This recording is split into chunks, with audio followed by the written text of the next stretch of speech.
Bonjour tout le monde, bienvenue à la Société des Jeux. On se retrouve aujourd'hui pour une présentation des règles et ma critique du jeu Shadowrun Sprawl Ops, version Legendary. On vient de recevoir le Kickstarter.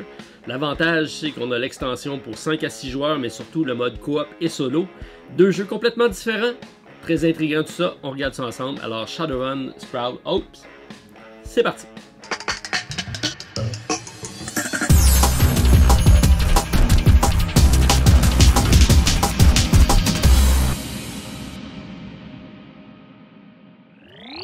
Alors, je vous présente Shadowrun Sprawl Ops, l'immense plateau du jeu. Je devrais dire un des 4, puisque la boîte Legendary nous offre 4 destinations possibles. Seattle étant la version de base du jeu, donc l'action se déroule dans un Seattle futuriste. Ensuite, on a Berlin de disponible. On a également le Néo-Tokyo et Toronto, donc une ville canadienne, c'est quand même intéressant.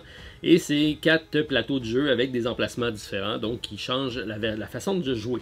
Également disponible avec la version Kickstarter, l'extension que j'ai réussi à mettre dans la boîte étant tellement grosse. On a la possibilité donc de jouer à 5 et 6 joueurs, mais également en mode solo et coopératif avec la Black Lodge, qui est une entité qui va se propager sur le board et qui change vraiment la façon de jouer complètement du jeu. C'est assez intéressant à ce niveau-là.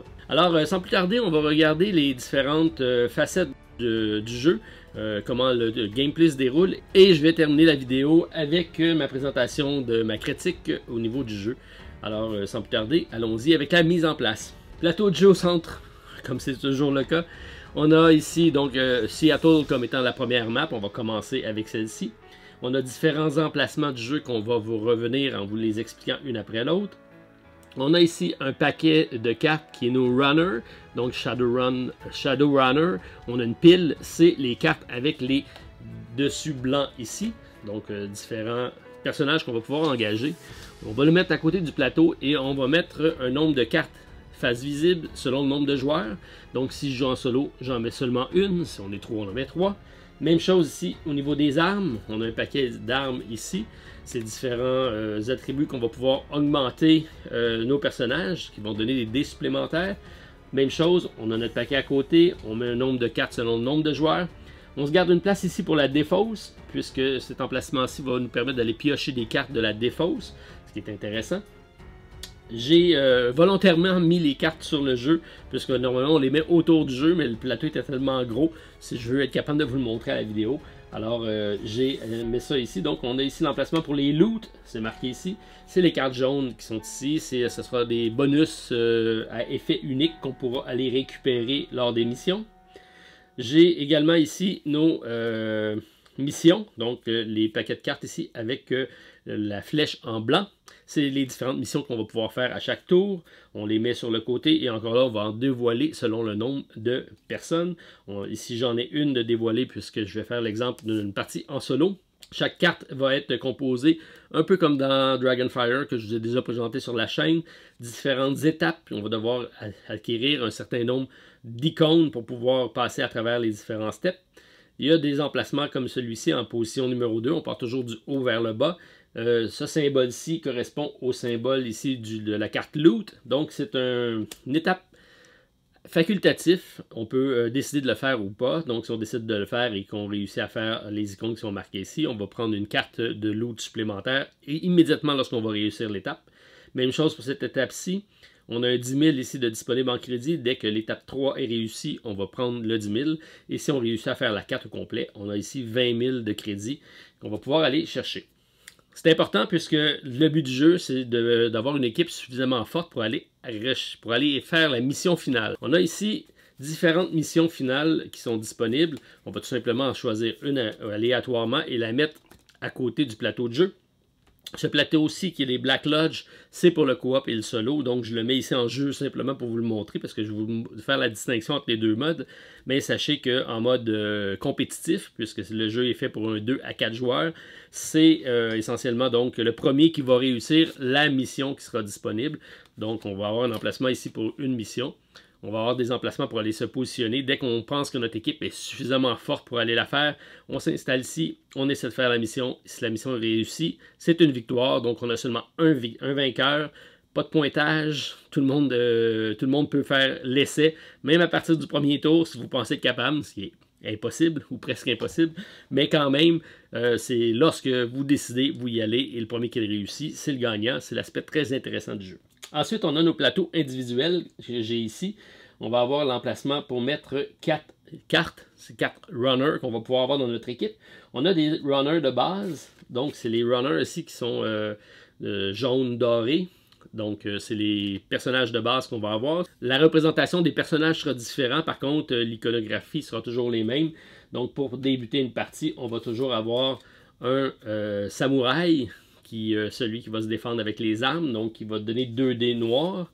Ensuite, on a les deckers, donc ceux qui réfléchissent, nos personnes d'intelligence. C'est ceux qui sont en vert, l'icône avec le visage ici, c'est nos deckers qui vont nous donner certains pouvoirs spécifiques. Et ensuite, on a Face, qui est notre agent secret, qui va travailler dans l'ombre et qui éventuellement nous donnera un certain nombre de bonus. Le Face est très intéressant pour avoir des bonus sur les lieux, par contre moins utile pour faire les missions. Alors, il va falloir jauger tout ça. Donc, c'est toujours les 3 personnages qu'on va avoir de départ. Donc, un samouraï, un decker et un Face de niveau standard. Chaque équipe va donc se composer son équipe de départ et prendre les dés correspondantes. Donc, on a des dés noirs pour le samouraï, des dés verts pour le decker et un dé rouge pour le face. Chaque dé va être représenté de 2 faces à succès, donc c'est les icônes représentant les mêmes personnages, donc dans le cas ici c'est un arme. On a une série de faces blanches qui sont des insuccès et une blessure également, donc c'est la face à éviter si on veut lorsqu'on va faire nos jets de dés. On a un 4e emplacement sur notre plateau de base, puisqu'on va pouvoir aller en recruter des nouveaux pour pouvoir éventuellement ajouter un 4e runner, nous donnant plus de possibilités d'action. C'est un placement d'ouvriers, le jeu à la base. Et également, on peut aller remplacer les ouvriers qu'on aura déjà, nos personnages de base, par des personnages plus puissants pour se faire un pool de dés qu'on aura de besoin. Lorsqu'on joue en mode compétitif, on connaît déjà en partant la mission finale. Dans le cas présent, donc, c'est secourir un rituel de sacrifice de l'Aztechnologie. C'est un des peuples fondateurs, si on veut, de Seattle futuriste. Alors, on a les différentes étapes, sachant qu'on a besoin d'armes, de bleu, le bleu étant les mages. On a un peu de magie dans ce monde-ci. Alors, ça nous prend des personnages qui vont générer des dés bleus, des dés verts et des dés noirs. Donc, on voit qu'il n'y a pas de face, le rouge n'est pas présent. Et on a également un autre dé qui est le dé mauve, qui est ici, qui va représenter les riggers, qui sont un peu les drones, les appareils, les véhicules qu'on va pouvoir utiliser. Donc, c'est des personnages de soutien, si on veut. Et c'est la même chose, donc on a encore 2 succès et une face moins bonne. Alors, sachant qu'on va devoir générer ces dés-ci, on va essayer de recruter des personnages qui vont les utiliser, donc qui vont pouvoir générer ces types de dés-là. Par contre, sachez qu'en tout temps, 2 succès de n'importe quel, donc si j'ai dans mon pool 2 riggers qui ne me servent pas pour aller faire ça, mais 2 succès va toujours donner un succès de n'importe quelle couleur, donc on peut prendre 2 dés pour le remplacer en un succès de n'importe quelle couleur, donc ça va nous être utile tout de même. Autre chose que ça va servir également, c'est lorsqu'on va brasser un dé, si on arrive avec une face, avec une blessure, on va pouvoir y attribuer un succès pour l'annuler de n'importe quelle couleur. Et le succès va tout simplement nous servir à annuler un dé de mauvaise face. Donc d'avoir des dés d'une autre couleur, même si on n'en a pas besoin pour notre mission, c'est quand même utile. Alors, au niveau de la mise en place, ça complète. On a une série de jetons ici qu'on va mettre de côté. On a ici un plateau qui va nous permettre de faire le décompte, si on veut, des différentes missions qu'on va avoir. On a ici des upgrades, des cartes rouges qui sont des cartes d'upgrade qui vont nous permettre donc d'aller, si on veut, augmenter nos personnages avec des implants ou des trucs comme ça. Alors, on a des cartes qui sont tous identiques. Alors, on va faire un paquet avec ici les Comp Link. Donc, on peut aller acheter ça ici pour 6. On a également ici un paquet avec les Dermal Planting, donc un implant dermal pour pouvoir qui représente une armure, ni plus ni moins. Alors, encore là, on a une série pareille, sachant que chaque personnage peut seulement avoir un de chaque type. Le montant ici en jaune, qui est de 6K, c'est le nombre qu'on va devoir payer pour le prendre. Donc, ça coûte 6000 pour l'avoir. Et le montant en gris, Je vais vous revenir, mais ça nous sert dans certains lieux pour pouvoir engager, si on veut, nos personnages ou les louer à d'autres. Ensuite, on a un deck unique ici. C'est toutes des cartes différentes. À chaque tour, on va changer la carte du dessus, c'est celle qui sera disponible. Et ça donne des bonus de dés pour chacun des personnages. Donc, chaque personnage peut avoir un maximum de 3 cartes. Et dans la version Legendary, on a également un autre qui s'additionne, qui est le Dream Link. Et c'est un 4e qu'on peut également engager. Autre aspect à prendre lorsqu'on débute la partie, c'est des crédits. Donc, nos crédits sont représentés ici par des icônes, 5, 10, 15 et 20. Donc, chaque personnage commence avec 20 crédits au début de la partie. Et c'est peut-être l'aspect négatif du jeu au niveau du livre de règles. C'est pas clairement défini. Et je pense qu'il y a une version déjà en réédition pour pouvoir refaire le livre de règles, pour préciser certaines choses, mais c'est disponible dans les facs, si on veut. Donc, chaque personnage va partir avec les 20 000 crédits de disponibles pour pouvoir donc débuter la partie. Alors, comme je vous ai dit, le but du jeu, ça va être de monter une équipe suffisamment forte pour aller affronter l'épreuve finale. Alors, à chaque tour de rôle, on va assigner un de nos runners à un des emplacements. Ensuite, on va réaliser une série d'actions. Donc, si on regarde en revue les différentes phases de jeu, on a la phase de placement des runners en partant. Donc, on a un placement d'ouvriers qui va se faire sur notre plateau. Ensuite, on va avoir ceux qui vont s'être positionnés pour faire la quête finale pourront l'essayer immédiatement après. Donc, sachez que ça passe en 2e. Ensuite, on va aller faire la phase des missions. Donc, tous les personnages qui vont être sur le plateau, on va pouvoir aller, si on a réservé une mission, on va pouvoir aller la faire pour essayer de faire de l'argent et augmenter notre team. Et ensuite, on a le Upkeep Phase qui est de rapatrier nos différents jetons et gérer nos blessures. On vous montre ça à l'instant. Alors, si on regarde les emplacements du plateau, sachant que chaque plateau a ses particularités, on va vous couvrir seulement ceux de Seattle, mais ça va généralement se ressembler d'un plateau à l'autre. On a dans le Legendary Box un livre qui est ici les plateaux alternatifs des locations. Donc, on a un livre spécifique. Pour tous les emplacements du jeu. Donc, on va pouvoir aller voir selon la map qu'on aura pour plus de détails sur chacun des emplacements. Alors, si on regarde au niveau du plateau de jeu en tant que tel, on a ici le Gear Lair, qui est l'emplacement ici pour aller acheter ou vendre des loots. Parce que les loots sont ici, mais on peut aller s'en payer pour 5000 $. On peut y aller s'acheter un loot. Ou si on en a qu'on ne veut pas se servir, on peut aller le vendre pour 5000 $. Et si on y va avec le Face, qui est notre personnage avec le masque, c'est lui qui nous donne des bonus sur le plateau. Alors si on y va avec lui, en plus, qu'est-ce que ça nous permet? C'est d'aller dans la défausse des armes et aller acheter une arme qui a été défaussée d'un tour précédent. Donc si on n'a pas eu la chance d'y aller, on va pouvoir aller dans un tour subséquent, aller avec le Face, aller acheter des armes qui ont été défaussées. Remarquez qu'ici, on a une restriction. Donc ici, c'est un runner seulement. C'est pourquoi, donc, certaines fois, on ne pourra pas y aller. Plus on a de joueurs, plus ça devient compliqué parce qu'ici, seulement un runner pourra y aller. Alors, l'emplacement, dès qu'il y en a un qui est pris, il n'est plus disponible. Donc, d'où l'importance d'avoir Face pour pouvoir y aller dans un jour subséquent et aller récupérer des armes qu'on n'aura pas eu la chance d'acheter. On a ici le Crime Mall, qui est l'emplacement ici pour aller acheter les armes. On peut aller acheter ici une arme qui est disponible. Donc, c'est la même chose. On y va avec l'icône en orange pour le prix d'achat. Et sachant qu'on a des restrictions, dans le cas ici présent, je peux l'équiper seulement sur un samouraï. Donc, le personnage qui aura ce symbole-ci pourra s'équiper avec cette arme-ci. Et ça va m'ajouter 2 dés à mon pool de dés. Ce que ça coûte, c'est, on l'a dit, 8. Par contre, si j'y vais avec Face ici, il y a une réduction de moitié prix. Donc, si je vais avec mon personnage charismatique, il va être en mesure de mieux négocier et je vais payer seulement 4 au lieu de 8. Et dès que je l'ai, je l'attribue à un des personnages. Donc, dans le cas présent ici, ça serait probablement Ozzy qui le récupérerait, puisqu'elle a la prérequis ici pour les armes en noir. Et maintenant, elle va générer 4 dés noirs lors de ses attaques, donc c'est assez puissant. Les armes sont attribuées à chacun des personnages. Par contre, au début d'un tour, lorsqu'on va aller faire notre action, on peut changer les armes de personnages tant et aussi longtemps que les prérequis sont respectés. Même chose lorsqu'on va engager des nouveaux runners, on peut changer les équipements et les mettre sur nos nouveaux runners. Alors ça, c'est quand même intéressant. Si on continue notre tour de plateau, alors ici j'ai The Eyes of the Needle. C'est la possibilité d'avoir un certain bonus. On a un pic ici selon avec qui on va se rendre sur l'emplacement ici. Donc si je vais avec un samouraï, ça va me permettre de passer automatiquement le stage numéro 1.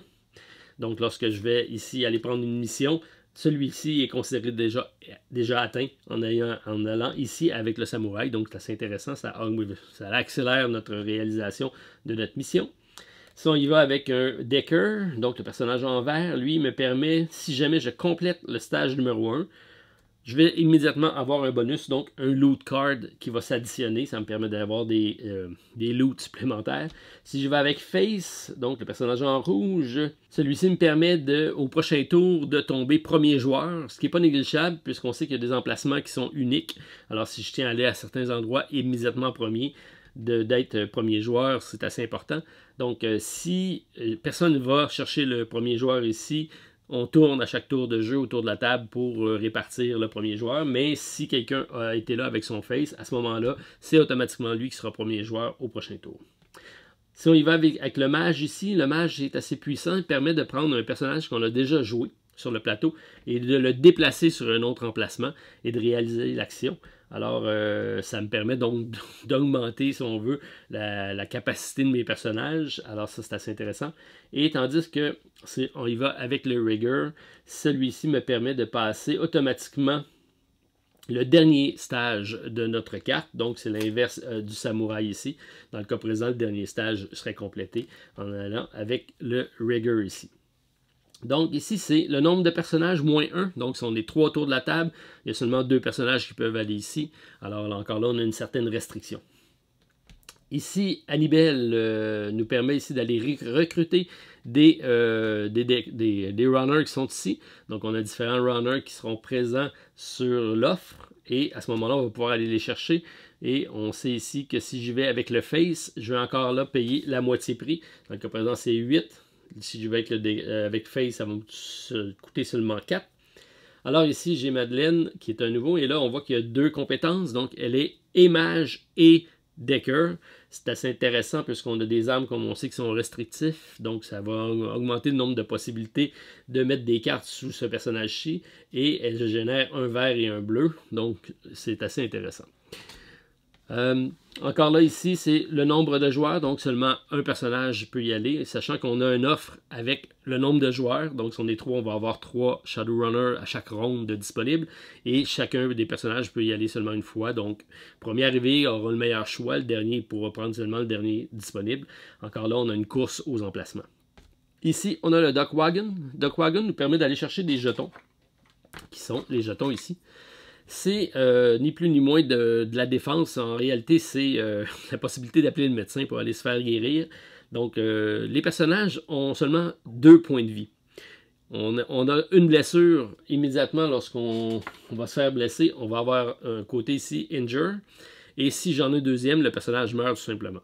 Donc, on a tout intérêt à gérer ça adéquatement. Donc, le Duck Station, ce que ça me permet ici, le Duck Wagon, c'est que le jeton va me permettre de l'échanger pour le faire guérir. Donc, on va l'envoyer à l'ambulance. Il va déjà devenir Recovering. Et ça va donc permettre de l'utiliser immédiatement au prochain tour. Puisque les personnages qui vont être injured, donc qui vont être blessés, si mon personnage est blessé, à la fin de mon tour, lorsque tout est complété, il va devenir en mode Recovering. Et lorsqu'il est en mode Recovering, il ne peut pas aller faire de mission. Il peut juste interagir régulièrement avec les sites, mais il ne pourra pas aller en mission. Alors, ça va réduire mon nombre de personnages, donc mon nombre de dés, ce qui n'est pas favorable. Tandis que si j'utilise le Duck Wagon, il va immédiatement devenir Recovering. Et à la fin du tour, on va enlever le jeton. À ce moment-là, il va être disponible pour le tour suivant. Donc, si on y va ici, on peut en avoir un gratuit. Et on peut également en acheter des supplémentaires pour 4000 $, donc 4 crédits. Alors, c'est ce qui nous permet donc de faire le premier temps gratuit. Ici, on y va avec Face. Bien, on en a un deuxième gratuit. Alors, c'est encore intéressant d'y aller avec Face, le personnage.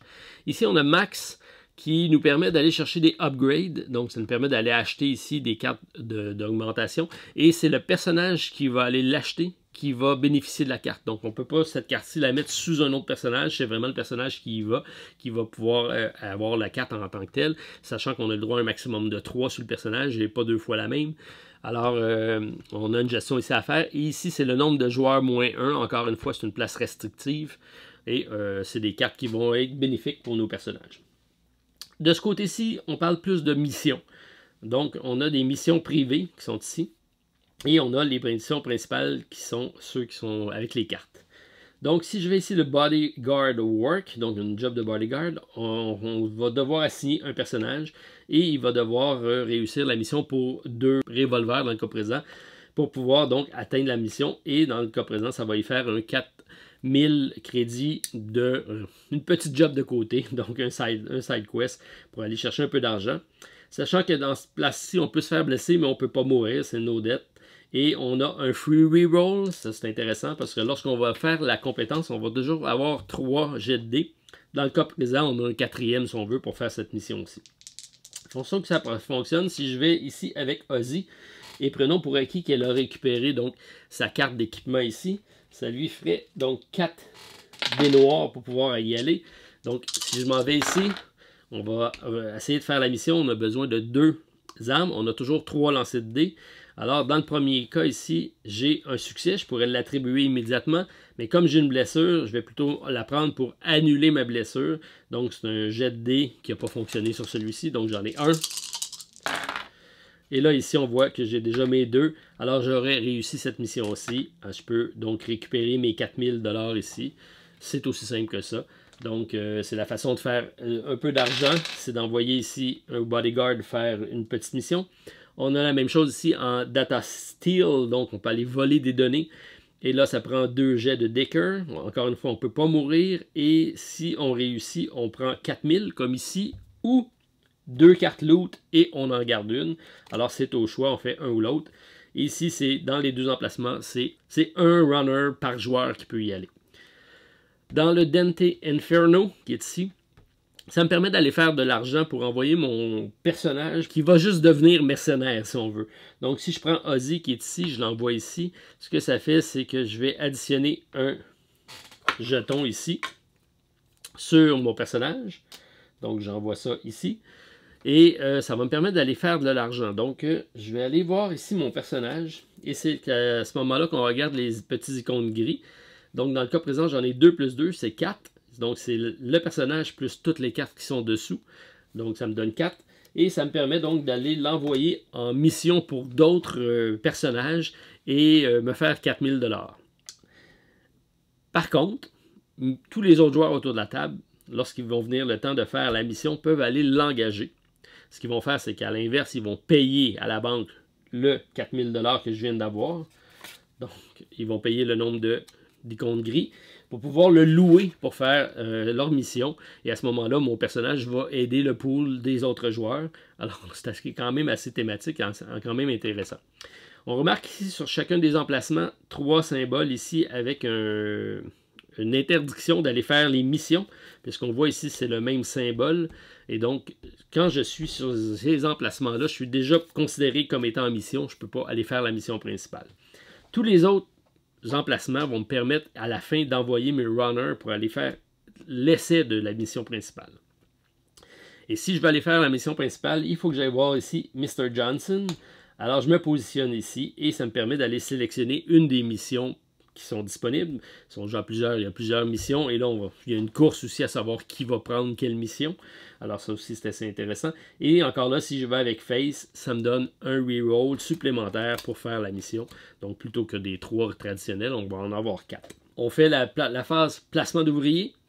Ensuite, lorsqu'on fait ces actions-ci, dès qu'on les place, on fait l'action, on n'attend pas la fin du tour. Donc, chacun des joueurs à tour de rôle vont placer un runner sur le plateau, en commençant par le premier joueur et en alternant comme ça.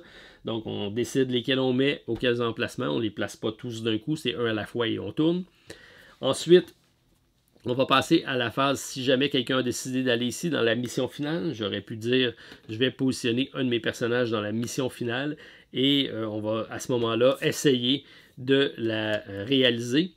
Lorsqu'on est rendu à faire des missions, autant la mission finale que la mission qui est sur les cartes ici, on va pouvoir récupérer tous les runners qu'on aura placés, à l'exception de ces 3 emplacements-ci, qui sont identifiés avec la flèche, et pouvoir faire, si on veut, le pool de dés en conséquence. Donc, si je suis ici, puis mes autres personnages sont placés à certains endroits, alors je pourrais dire, je m'en vais faire la mission, donc je vais récupérer les dés de tous mes personnages pour essayer d'aller faire ma mission finale. Par contre, si je décide d'aller ici à Mr. Johnson, et même chose, je décide d'aller récupérer cette carte-ci, encore là, ça va être les 3 dés qui sont ici, en n'oubliant pas de faire l'effet ici, puisque ici j'y étais avec un Decker, mon personnage ici, Tamsim est un Decker, donc si je réussis à faire le premier en haut, je vais avoir un loot, donc je peux avoir un loot, 2 loots, 10 000 plus 20 000, en essayant de faire cette mission-ci. Et les jets de dés, ça va fonctionner par étapes. Donc, je vais prendre l'ensemble de mes dés. Donc, c'est 2, 2 et 2. Et là, j'ai toujours ici mon arme que j'aurais récupérée en allant là. Alors, je prends l'ensemble des dés que j'ai récupérés pour ça et j'y vais ici sur le premier. Là, je n'ai pas de mage, ce qui va être compliqué parce qu'il va falloir que j'aille des doubles. Donc, je peux prendre celui-ci pour me faire un bleu. Donc, il en resterait 2. C'est à ce moment-là qu'on va pouvoir utiliser, si on veut, le plateau qui est ici pour pouvoir compter les fameux succès. On voit que si j'ai réussi à faire un bleu en ayant une paire, et j'ai 3 dés, alors 3 jets de dés, on continue. J'ai un deuxième bleu ici avec mon vert, ce qui est quand même bien. Et le face qui est ici ne me sert pas parce que j'ai besoin de l'avoir en paire. Ça aurait juste permis d'annuler un dégât, mais j'en ai pas. Et troisième stage, on voit ici que j'ai un autre ici qui me permet d'avoir mon 3e succès. Donc, j'ai réussi à passer le premier stage, même si je n'avais pas de mage dans mon pool. Par contre, j'ai 3 blessures ici. Et là, j'ai un seul dé qui me reste pour annuler une blessure. J'aurai 2 blessures. Donc, j'ai le choix de réussir le stage ou de ne pas le réussir puis d'ignorer les blessures. Alors, ça sera à mon tour de décider ce que je fais. Les blessures, je vais devoir les attribuer au personnage qui génère les dés.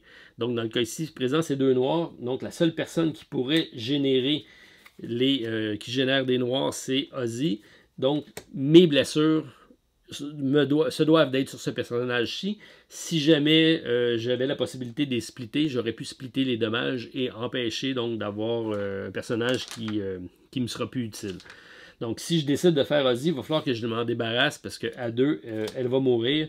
Donc, dans ce cas-ci, j'aurais probablement annulé mes dommages. Je n'aurais pas fait la quête. J'aurais tout simplement défaussé la carte et je n'aurais pas réussi. Mais c'est sûr qu'on essaie d'y aller sur les cartes que lorsqu'on a des personnages. Donc, j'aurais probablement été ici pour engager le personnage qui est ici pour pouvoir au moins me générer un dé bleu. Par contre, lorsqu'on engage un personnage, on le met à côté du plateau, il va rentrer en jeu seulement au tour suivant. Donc, si je l'engage, il ne sera pas effectif directement dans ce tour-ci. C'est à partir du prochain tour que je vais le mettre sur mon 4e emplacement et qui pourra être actif. Donc, c'est à prendre en considération. On a une belle gestion ici à faire à ce niveau-ci. Je vous ai mis sur le côté ici des freelance, qui sont des quêtes qui sont disponibles dans la version Legendary. Donc, c'est une espèce de side quest qui sera disponible lorsqu'on fait nos missions.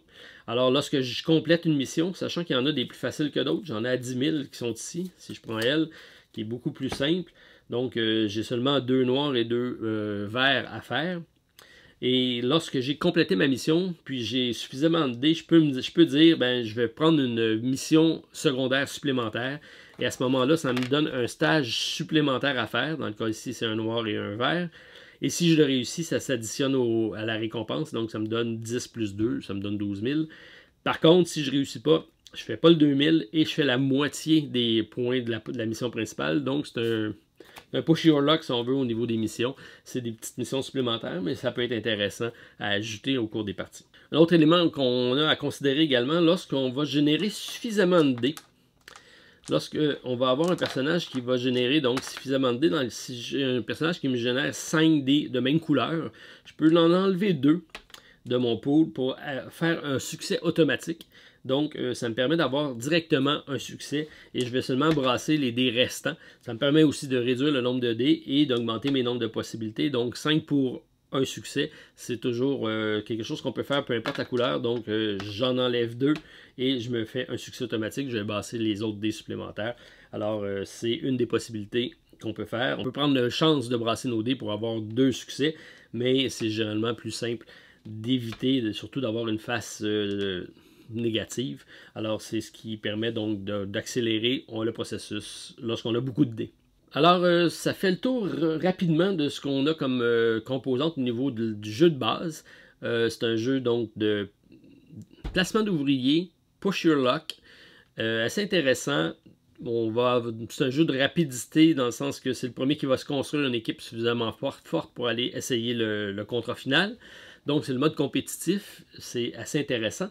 On a également dans le Kickstarter des emplacements disponibles, comme si ce n'était pas suffisant avec 4 plateaux. Ils nous ont donné des emplacements ici aléatoires. On remarque que chaque plateau a un emplacement vide, donc on peut également ajouter certaines destinations supplémentaires sur les plateaux. Alors ça aussi, c'est assez intéressant au niveau de la rejouabilité. Alors, dans le mode coopératif, la Black Lodge va remplacer les missions finales du jeu.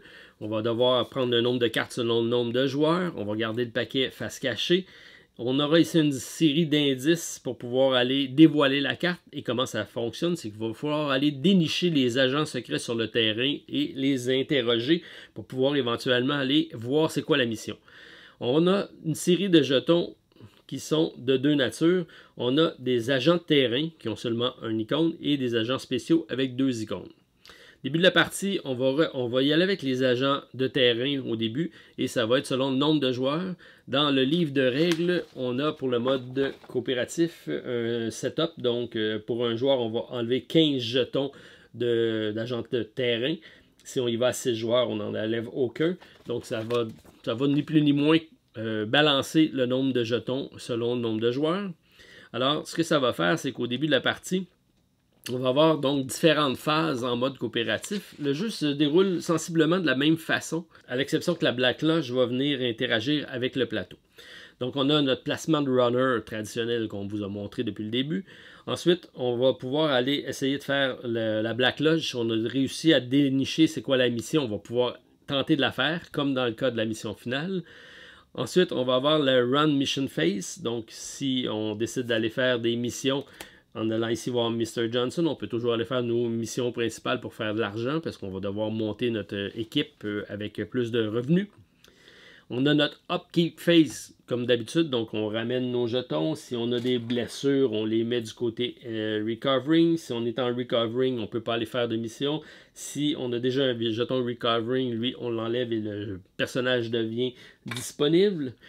Et ensuite, on a l'étape de la Black Lodge. Donc, c'est l'étape qui s'ajoute en mode coopératif. Alors, au niveau de la Black Lodge, différentes étapes, on va commencer par regarder l'influence. Ici, on a une piste d'influence. Et si l'influence arrive jusqu'à passer 9, donc à 10, on a un takeover et on va perdre. Comment ça fonctionne? C'est qu'on va éventuellement rajouter des jetons sur différents emplacements. Et on va tout simplement compter le nombre de jetons sur le board. Et on va diviser ça par 2.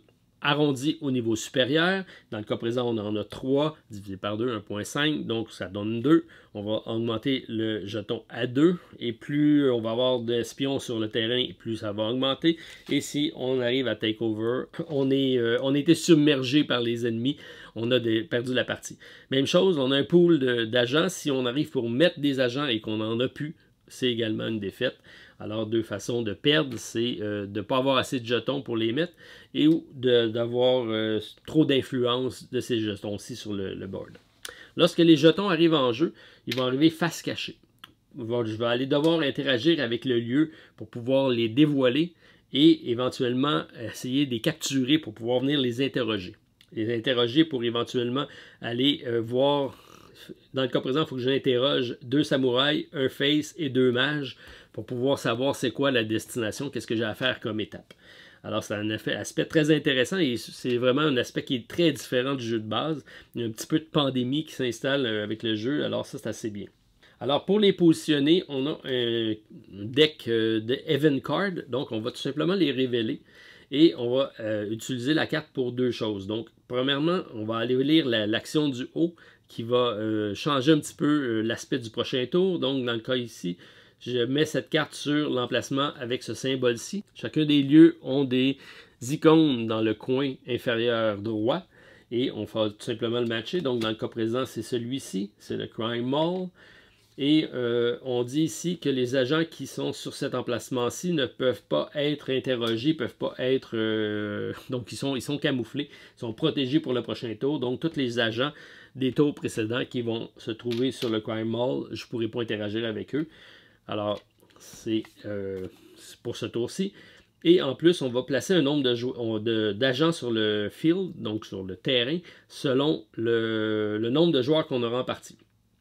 Si je joue seul, je vais simplement placer un des jetons, en commençant par les field agents, si j'en ai. Sinon, on passe immédiatement aux agents spéciaux. Et là, ça dit où est-ce que je les place. Donc, dans le cas présent, c'est celui avec cette icône-ci. Et là, si je le cherche, donc c'est Mr. John. Ce que ça fait ici, que je vais prendre un jeton et je vais le mettre sur le Mr. John, toujours face cachée. Si on joue à 2 joueurs, je vais faire le 1 et le 2. Donc, j'en mets un sur Mr. John et 2 sur le Crime Mall. Si on joue à 3, c'est 1, 2 et 1. Donc, plus on a de joueurs, plus il y a des jetons qui s'accumulent à chacun des tours. C'est vraiment le fait là, que ça peut dégénérer assez vite. Alors, toutes les cartes d'événements sont faites de la même façon. Donc, avec un texte qui va modifier le tour en cours et avec un nombre d'agents à positionner sur les cartes. En plus, il y a des cartes qui vont faire déplacer des agents sur le board, donc ça va être plus difficile à gérer. Lorsque je vais pouvoir aller sur un site pour aller interroger, donc si j'ai un jeton ici et je décide d'aller engager un runner, donc je vais aller ici, ce que je vais faire, c'est qu'on va dévoiler ici la carte en question, l'agent, et je vais devoir interagir avec. Même chose qu'une mission normale. Donc, je fais une tentative ici d'aller chercher. Ça donne bien ici. J'ai pris mon personnage qui est mon Daker. Et c'est un vert. Donc, je peux essayer d'y aller. J'ai réussi. Je vais le capturer. Je vais le mettre sur mon plateau pour éventuellement aller faire ici les icônes. Là, vous dites, c'est un Daker, c'est pas bon pour celui-ci. Mais c'est la même chose pour les agents. Si je réussis à avoir 2 Dakers, je peux l'attribuer sur un autre. Donc, un 2 pour 1, comme pour les dés. Ça me permet donc de le remplacer. Ça me permet donc de l'utiliser, même si c'est pas une icône qui est présente. Donc, je vais les enlever, mais je ne les remets pas dans le pool. C'est des jetons que je vais collectionner sur mon board. Et pour éventuellement réussir à le faire. Lorsque je vais avoir fait les icônes qui sont ici, mais les icônes que je vais utiliser, eux, pour le dévoiler la carte, si je vais faire l'interrogation, à ce moment-là, les jetons vont retourner dans le pool de jetons d'agents. Donc, ça va me permettre de gérer, si on veut, leur présence sur le plateau. Alors, si je réussis à trouver ces icônes-ci, je m'en viens de l'interroger, ça me permet de retourner la carte. Et à ce moment-là, ici, j'ai ma mission que je vais pouvoir faire. Lorsque je vais réussir ma mission, j'ai un bonus ici. Donc, je vais gagner ici 2 loot cards pour avoir fait cette mission-ci. Et la prochaine va apparaître. On va devoir la faire également dans l'ordre de la même façon. C'est très différent, si on veut, du jeu de base par la présence des agents qui vont s'additionner et qui vont faire avancer la piste d'influence. C'est assez intéressant. On a également un emplacement supplémentaire ici qui apparaît, qui est le Recon. Donc, je peux aller ici pour aller dévoiler des tokens d'un secteur. Et après ça, aller me repositionner, mais je ne peux pas aller sur le secteur que je viens de dévoiler. Il faut que j'aille sur un autre emplacement. Donc, on peut aller espionner pour aller voir c'est quoi les emplacements. Ça va nous aider un peu. Alors, ça fait mon bref survol des 2 modes de jeu, même des 3 modes de jeu, si on regarde avec le solo, coopératif et le compétitif. Pour l'avoir essayé, c'est très intéressant. Les 2 modes sont vraiment différents. La course qui est présente dans le premier avec la version finale en mode compétitif l'est pas dans le mode coopératif. Par contre, la piste d'influence avec le nombre de jetons qui apparaît sur le board, un peu plus un côté pandémie, fait en sorte que c'est vraiment 2 gameplays différents, mais agréables l'un et l'autre. Alors rapidement, si on regarde au niveau de ma critique, matériel, board vraiment de haute qualité, 4 boards. On a eu comme commentaire qu'on aurait pu avoir des plateaux réversibles. Je pense que ça aurait été mieux que d'avoir 4 plateaux, effectivement. Mais c'est la version Legendary. Ils ont voulu faire ça en grand, probablement avec une grosse boîte. Version retail est plus sobre, mais ne donne pas aussi accès aux standees. Les standees sont seulement réservés pour la version Legendary. Sinon, vous allez avoir juste des personnages 1, 2, 3, 4 qui vont être génériques. Bon, qui est un peu moins thématique si on veut. Il y a un peu moins de cartes également dans la version Legendary. On a plus de possibilités de cartes au niveau de l'armement, des missions et tout ça. Donc, c'est quand même intéressant. Je pense que généralement, pour cette version-ci, malgré qu'elle soit plus dispendieuse, avec le coop, le solo et le nombre de cartes, plus les CND, la qualité du matériel, je pense qu'on est mieux en mode Legendary, donc en mode Kickstarter qu'avec la version Retail. Mon avis, tout simplement. Donc, au niveau du matériel, c'est quand même bien. Le seul gros reproche que je fais, c'est le fameux plateau de joueur. On a ici des petits livrets. Bon, c'est intéressant. On donne l'historique de notre faction. Mais c'est un petit carton comme ça pour mettre nos cartes. Alors, c'est peut-être un côté faible. Les cartes aussi sont relativement minces un peu, pas de protection. Vont peut-être devoir être sleevés pour les amateurs de sleeve. Les jetons sont très bien. Les dés sont superbes engravés. Alors, beau matériel. Niveau des règles, vraiment un point négatif. On en a trois livrets. Pas très clairs. Écrit où est-ce qu'on a des informations un peu partout, ça se suit pas réellement. J'ai des informations qui sont là, qui sont pas sur le plateau et vice versa. Beaucoup de fac. Bref, je sais qu'ils retravaillent le livre de règles, peut-être pour le peaufiner. C'est même, comme je vous disais, au niveau de l'argent de départ, c'est même pas marqué dans le livre de règles. On l'a trouvé dans les facs. Bref, ça reste à peaufiner tout ça. C'est peut-être le point faible du jeu. Au niveau de la mise en place, bon, différents types de cartes sont bien représentés par leur dos. Il faut répartir ça au niveau du plateau. Mais quand même, ça se fait relativement bien. Il n'y a pas de gros casse-tête à faire là-dessus. Alors, c'est rapide pour la longueur du jeu. Ça a bien du bon sens. Au niveau de l'artistique, c'est quand même très bien. Mais, OK, c'est peut-être pas suffisamment mis en valeur. On a la map ici qui est superbe. Mais j'aurais aimé ça, des illustrations un peu plus grosses. On les a ici avec les cartes finales. Mais pour sentir l'aspect thématique, j'aurais aimé ça les avoir un peu plus présents. C'est bien, sur les amateurs du style. D'ailleurs, je dois m'excuser, je vous l'ai présenté comme étant un steampunk, mais c'est pas un steampunk, c'est un cyberpunk. Donc on est dans le futur ici. Et j'ai inversé les termes. Je m'en excuse, mais c'est une thématique, je pense, qui va plaire à certains. Il y en a qui aiment beaucoup la thématique cyberpunk. Et ça le rend bien quand même au niveau de l'artistique. Au niveau mécanique, on a un certain point de deck building, mais on a remplacé le deck building par le pool de dés. On va recruter des cartes pour se faire un nombre de dés pour aller faire les actions. Le push lure lock est très présent. Et l'aspect intéressant, c'est d'avoir mixé ça avec un placement d'ouvriers, une belle confrontation avec les différentes équipes parce qu'il n'y a pas de l'emplacement pour tous. Alors, le premier joueur peut être intéressant, il faut bien gérer ça. Alors, des belles mécaniques très connues, même que mis ensemble, fonctionnent bien. Alors, c'est intéressant. À la fin, quand tous nos personnages sont équipés, on a énormément de dés à brasser. Alors, de remplacer un pool de 5 dés par un succès automatique, ça va réduire le nombre de dés, ça aussi c'est intéressant. Il faut savoir que c'est un jeu de chance avec du dé, donc malgré le fait qu'il y a beaucoup de relances, ça reste un jeu de dés, alors soyez avisés si c'est pas votre type de mécanique préféré. Ça ne sera sûrement pas votre jeu préféré non plus. Bon, au niveau de la thématique, on vous a parlé de la mécanique. Cette thématique est encore en lien avec l'univers cyberpunk.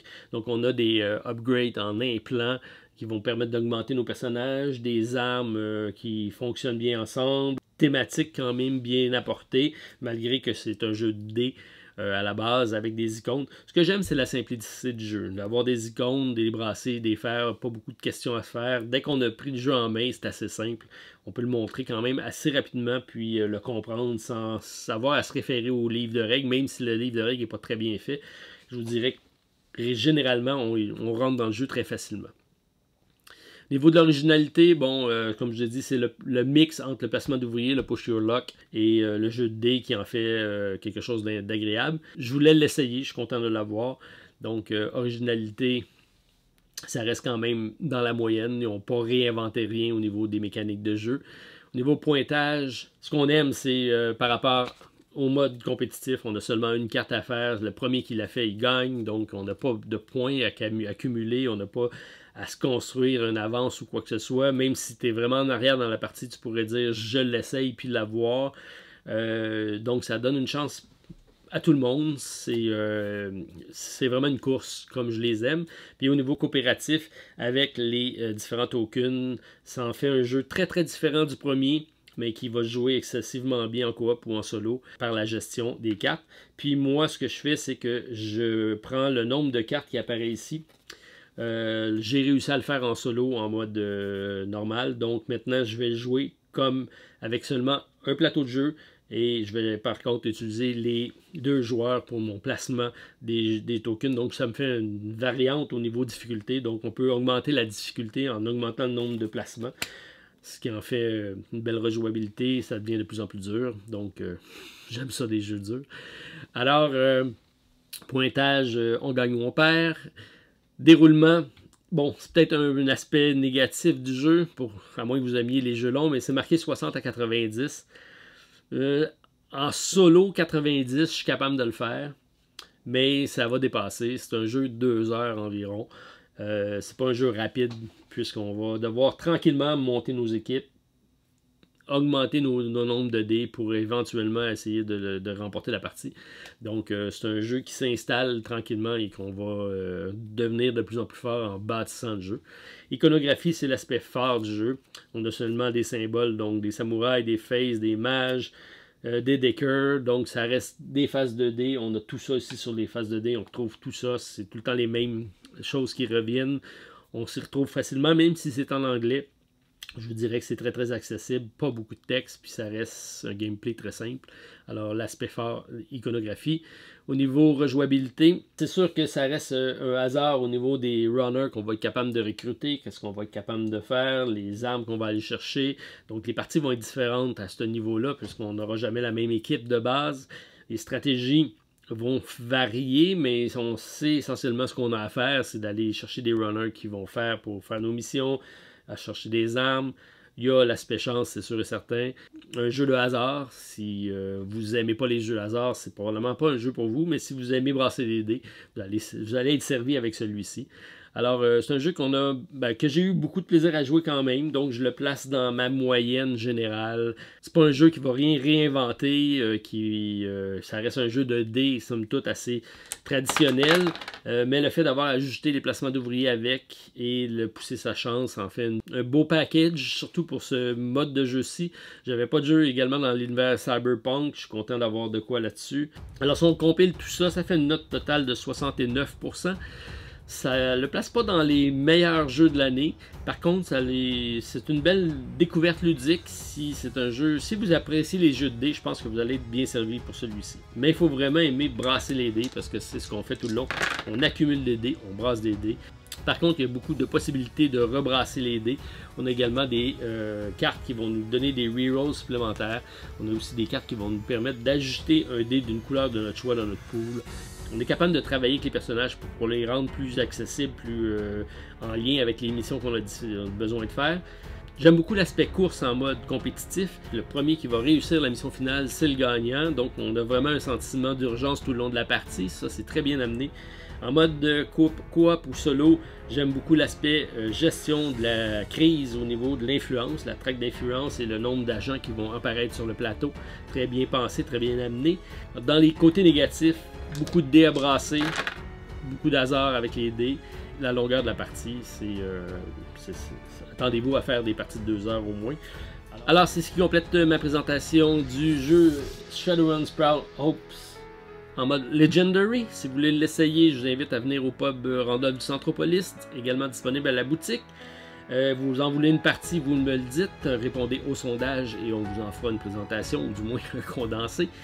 Et sinon, on se revoit très prochainement pour une autre vidéo à la Société des Jeux. Salut tout le monde, à la prochaine, bye!